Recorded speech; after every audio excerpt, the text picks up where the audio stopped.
तळोद्यात दारू तस्करीवर पोलिसांचा छापा. 26,000ची देशी विदेशी दारू जप्त, एकाला अटक. तळोदा शहरात विनापरवाना दारूची वाहतूक करणाऱ्यांवर पोलिसांनी धडक कारवाई केली आहे. अक्कलकुवा रोडवरील डी.बी. हट्टी परिसरात शुक्रवारी रात्री पोलिसांनी छापा टाकून 26,460 रुपये किमतीची देशी विदेशी दारू जप्त केली असून एका इसमाला ताब्यात घेण्यात आले आहे.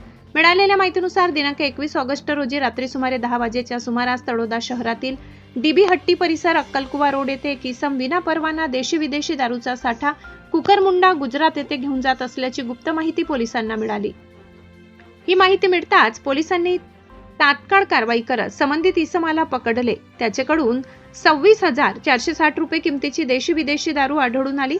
पोलिसांनी दारूचा मुद्देमाल जप्त करत संबंधित आरोपी विरुद्ध तळोदा पोलीस ठाण्यात गुन्हा दाखल केलाय. विशेष म्हणजे ही कारवाई स्थानिक गुन्हे अन्वेषण शाखेचे पोलीस निरीक्षक हेमंत पाटील यांना मिळालेल्या गुप्त माहितीच्या आधारे करण्यात आल्याचे सांगण्यात आले आहे. त्यामुळे तळोदा शहरात अवैध दारू विक्री व वाहतुकीविरोधात पोलिसांनी आपली नजर अधिक कडक केल्याचे दिसून येत आहे.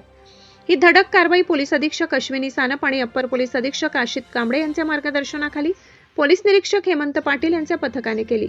या कारवाईत पोलीस उपनिरीक्षक महेश निकम, हेड कॉन्स्टेबल दादाभाई वाघ, मोहन ढमढेरे आणि निशिगंध गवडे यांनी सहभाग घेतलाय. तळोदा शहर आणि परिसरात अवैध दारू विक्री, वाहतूक तसेच इतर बेकायदेशीर धंद्यांवर पोलिसांची कारवाई सुरू असून आगामी काळातही अशा कारवाया आणखी तीव्र होण्याची शक्यता आहे. अवैध धंद्याविरोधात पोलिसांची कारवाई सुरूच राहणार का आणि या कारवाईनंतर दारू तस्करीला आळा बसणार का हे पाहणे महत्त्वाचे ठरणार आहे. अशाच बेधडक आणि सत्य घटनांच्या बातम्यांसाठी पाहत रहा परिवर्तन 24 न्यूज.